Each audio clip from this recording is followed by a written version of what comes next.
నమస్తే, welcome to మనం TV. నేను పద్మిని. ప్రస్తుతంతో పాటు ప్రముఖ ఆధ్యాత్మికవేత్త, ప్రముఖ న్యూమరాలజిస్ట్, లక్ష్మీ నరసింహస్వామి ఉపాసకురాలు శ్రీమతి స్రవంతి గారు మనతో పాటు ఉన్నారు. మాట్లాడదాం. నమస్తే అక్క. నమస్తే పద్మిని. అక్క, మే 1వ తారీఖున వైశాఖ పూర్ణిమ శుక్రవారంతో కూడి వస్తోంది.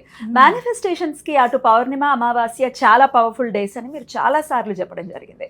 మరి వైశాఖ మాసంలో మొత్తం మాసం అంతా కూడా చాలా స్పెషల్ కాబట్టి ఈ పౌర్ణిమ తిథిని, ఇంత స్పెషల్ గా వస్తున్న తిథిని ఎలా యూటిలైజ్ చేసుకోవాలి ఒక్కసారి మీ ద్వారా అక్క. తప్పకుండా చెప్తాను పద్మిని. ఇక్కడ మనం తప్పకుండా గుర్తుపెట్టుకోవాల్సింది ఏంటంటే, శుక్రవారం నాడు వచ్చింది పౌర్ణిమ అని మనం గుర్తుపెట్టుకోవాలి. చాలా పవర్ఫుల్ డే అంటే పౌర్ణిమ. అందులో వైశాఖ మాసం వచ్చింది, అందులో శుక్రవారం నాడు వచ్చింది కాబట్టి చాలా పవర్ఫుల్ ఈ రోజు అనేది మనం గుర్తుపెట్టుకోవాలి.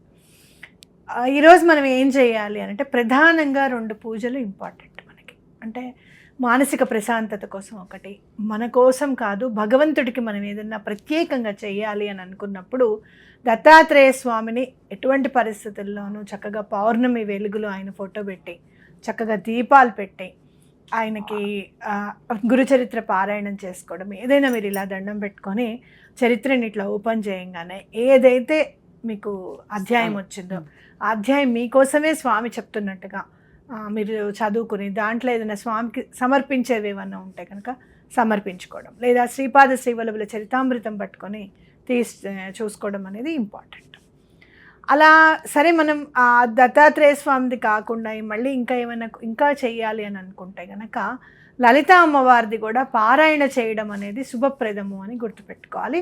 అది స్టార్ట్ చేయడానికి కూడా ఇది మంచి రోజు అని గుర్తుపెట్టుకోండి. మరి ఇద్దరివి పెట్టి చేయొచ్చా అంటే తప్పకుండా లలిత అమ్మవారిది, అటు దత్తాత్రేయ స్వామిది ఇద్దరిది పెట్టి ఫోటోలు పెట్టి తప్పకుండా దీపాలు పెట్టుకొని చేసుకోవచ్చు. లలిత అమ్మవారిది ఏంటంటే 9 సార్లు లలితా సహస్రం పారాయణం చేయాలి పద్మిని. అలా కాదండి అని అనుకుంటే గనక కేవలం అమ్మవారిది అష్టోత్తరం ఉంటుంది. మీరు లలిత అమ్మవారి సహస్రనామాల్లో చూస్తే గనక 16 అక్షరాలతో ప్రతి శ్లోకము ఉంటుంది. అలాగే అష్టోత్తరం కూడా 16 అక్షరాలతో ఉంటుంది అన్నమాట. అష్టోత్తరం అంటే 108 నామాలు, కానీ ఒక్కొక్క నామం కూడా 16 అక్షరాలతో ఉంటుంది. అందుకే అన్ని అష్టోత్తరాల కంటే లలిత అమ్మవారి అష్టోత్తరం కాస్త కష్టతరంగా అనిపిస్తుంది. ఇప్పుడు మనం ఎవరివన్నా చదువుకుంటే ఓం ప్రకృతి అయిన మహా, ఓం వికృతి అయిన మహా అని చదువుకుంటూ వెళ్ళిపోతాం కదా.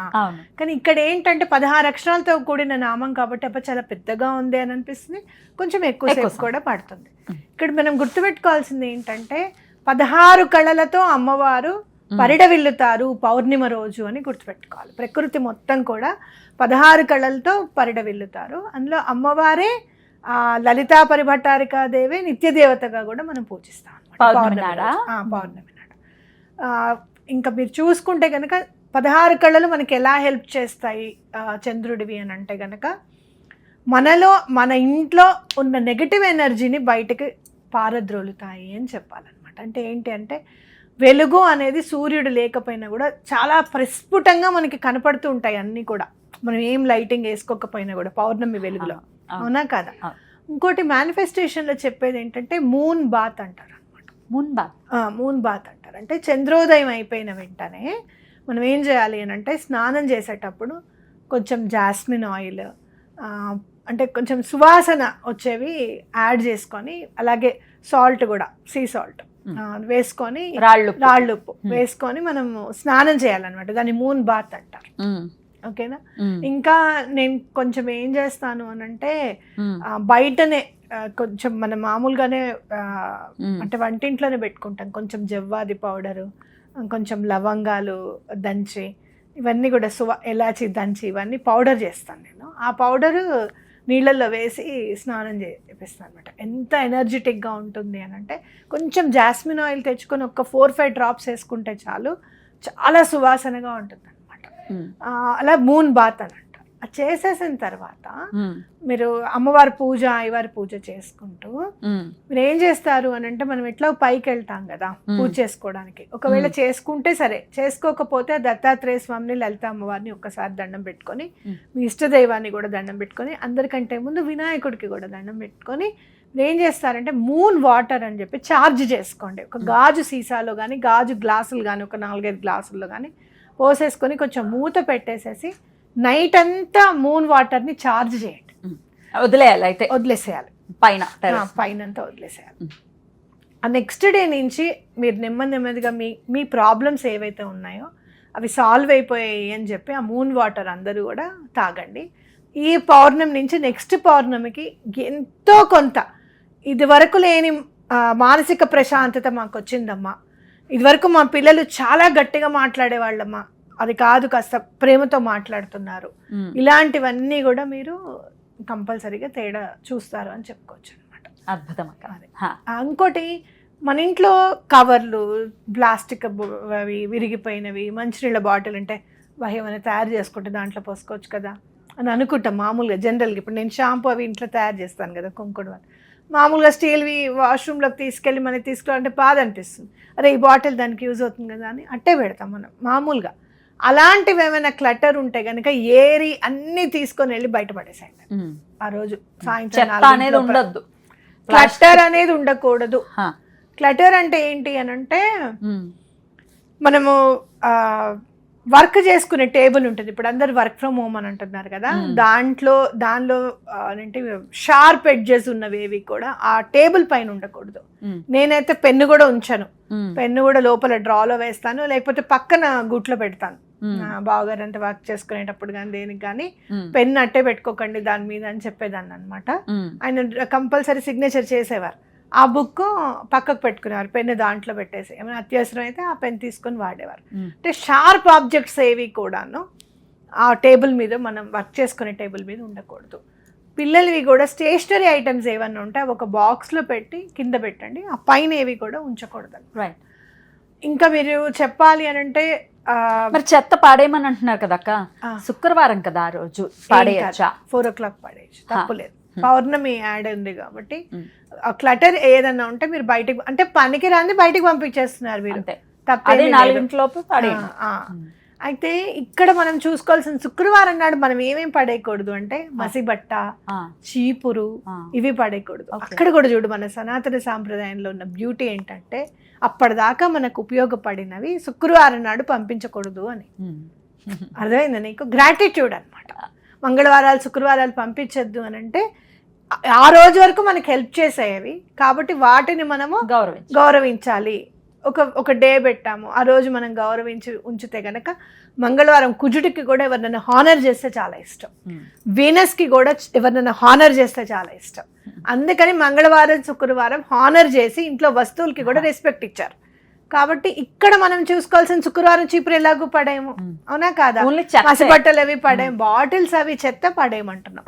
అవి ఓన్లీ జస్ట్ మనం వాటర్ తాగి పెట్టుకున్నాము అలాంటివి పడేయమంటున్నాం అనమాట. ఓకే అక్క.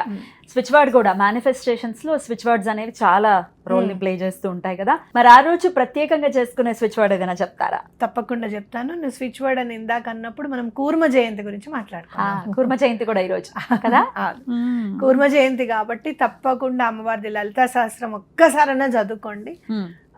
నేను చాలా సందర్భాల్లో చూసింది శ్రీచక్రం కింద కూడా కూర్మం ఉంటుంది. అంటే ఆ బరువుని మనం ఏదైనా సరే, టార్టాయిస్ అంటే ఏంటి, టర్టిల్ అంటే ఏంటంటే ఏదైనా భరించలేని బరువు ఏదన్నా ఉంటే నా వీపు మీద పెట్టండి రా అని చెప్పి విష్ణుమూర్తి ఆ అవతారంలో మనకి చెప్పారనమాట. ఖచ్చితంగా. కాబట్టి ఎలాంటి బరువు బాధ్యతలైనా సరే ఆయన మోసి మనకి ఏమన్నా సరే మనం చిలకాల్సిందే. బరువును నేను మోస్తా, కర్మను నువ్వు చేయాల్సిందే, బరువును నేను మోస్తాను, చిలికేటప్పుడు కిందకి వెళ్ళిపోకుండా నేను చూసుకుంటాను మందర పర్వతాన్ని, అవునా కాదా? లాస్ట్కి వచ్చే వారికల్లా నీకు ఇవ్వాల్సిన అమృతాన్ని తప్పకుండా ఇస్తాను. ఎవరైనా అందులో మోసం చేసే వాళ్ళని ఉంటే గనక వాళ్ళని అక్కడక్కడే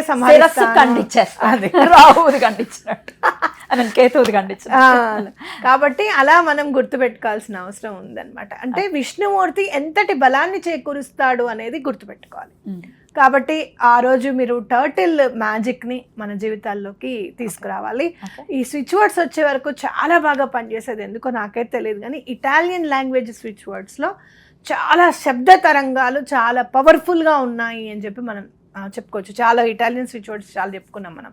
అలాగే ఇవాళ కూడా ఇప్పుడు ఇటాలియన్ స్విచ్ వర్డ్ చెప్తున్నాను. మ్యాజిక్ తార్తరూగా బి. తార్తరూగా ఒకసారి స్పెల్లింగ్ చెప్పండి అక్క. TARTARUGA. అయితే మనం ఎట్లా అంటే TARTA అని వేసి RUGA అని పెట్టండి. ఓకే. సో దాన్ని మన ప్రొనౌన్సియేషన్ కూడా అర్థమవుతుంది. అవును. మ్యాజిక్ తార్త రూగా బి. ఇది అంటే గనక ఎలాంటి కష్ట నష్టాలైనా సరే మనకి అండ దొరుకుతుంది.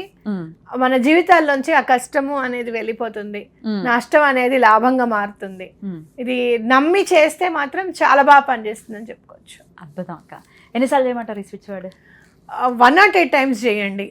ఆ రోజంతా మార్నింగ్ ఒకసారి చేసుకోండి, మధ్యాహ్నం ఒకసారి చేసుకోండి, నైట్ ఒకసారి చేసుకోండి. నేను చెప్పినట్టుగానే మూన్ బాత్ తప్పకుండా చేయండి. అసలు పీరియడ్స్ లో ఉన్న వాళ్ళు ఈ మూన్ బాత్ చేయొచ్చాక? లేదమ్మా, చేయకూడదు. పీరియడ్స్ లో ఉన్న వాళ్ళు అసలు ఇంక పౌర్ణమిని వదిలేసేయడమే. స్విచ్ వర్డ్ కూడా చదవద్దు, though it is an Italian switch word. లేదు చదవకూడదు. ప్రకృతి స్వరూపంగా మనం అమ్మవారిని ప్రకృతి స్వరూపంగా మనం భావిస్తూ ఆ రోజు ప్రకృతి యొక్క రోజునే మనం ఇంపార్టెంట్గా తీసుకొని ఇది ఇంపార్టెంట్ అని చెప్పి మనం చేస్తున్నాం కాబట్టి మనం దూరంగానే ఉండాలి.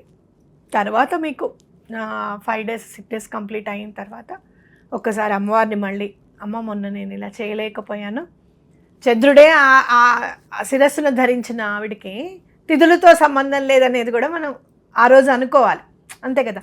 ఇంకొకటి, ఈ డేట్స్ వచ్చినప్పుడు, పీరియడ్స్ వచ్చినప్పుడు మనం ఎందుకు ఇబ్బంది పడకూడదు, ఆ రోజున మనం పూజ చేయలేదని చెప్పి మనం ఎందుకు బాధపడకూడదు అనేది కూడా మనం ఒక వీడియో చేసుకుందాం. ప్రత్యామ్నాయం ఏంటి అనేది కూడా చెప్పండి అక్క. చెప్తాను తప్పకుండా. అలాగే ఈ టర్టిల్ అని అన్నారు కాబట్టి టర్టిల్ ని ఇంట్లో పెంచుకోవచ్చా? పద్మిని, నేను పెంచుకున్నాను కానీ చాలా డబ్బుని నేను చూసాను, కానీ అప్పు కూడా అట్లనే అయింది పద్మిని. విపరీతమైన డబ్బు వచ్చింది కానీ అప్పు కూడా అలానే వచ్చింది. ఒకళ్ళేమో పెంచుకుంటే 100 దేవాలయాల్ని మీరు పెంచి పోషించినట్టు అని ఒకళ్ళు చెప్పారు. ఒకళ్ళేమో నువ్వు తీసేసే స్రవంతి, అది ఉంటే గనక కాబోలి వాడి ఇంట్లో ఉన్నట్టే నీకు అప్పు బాగా అవుతుందని ఇంకొకళ్ళు చెప్పారు. మరి అది కర్మో ప్రారంధమో నాకైతే తెలియదు, కానీ ఎవరైనా ఏదైనా చెప్తే సబ్కాన్షియస్ మైండ్లో మనకు కూర్చుండిపోతుందని నాకు అనిపిస్తుంది. కానీ నిజంగానే అప్పు మాత్రం అట్లానే అయ్యింది. తీసేసిన తర్వాత చాలా ఇంప్రూవ్మెంట్ స్టార్ట్ అయ్యింది. ఒకసారి మనం మాట్లాడుకుందాం ఎందుకు అనేది, నా అనలైజేషన్ ఏంటి అనేది నీకు క్లియర్ గా చెప్తాను. నెక్స్ట్ వీడియోలో మనం మాట్లాడుకుందాం, లెంతీగా అయిపోతుంది కాబట్టి స్పెషల్ గా ఇద్దాం. ఆ వీడియో వెయిట్ చేయండి, ఆ వీడియో వస్తుంది చూడండి. Right, thank you so very much. పౌర్ణమికి సంబంధించి చాలా చక్కటి ఎట్లా యూజ్ చేసుకోవచ్చు అనేది చాలా చక్కగా మాకు తెలియజేశారు. కృతజ్ఞతలక్క. నమస్తే.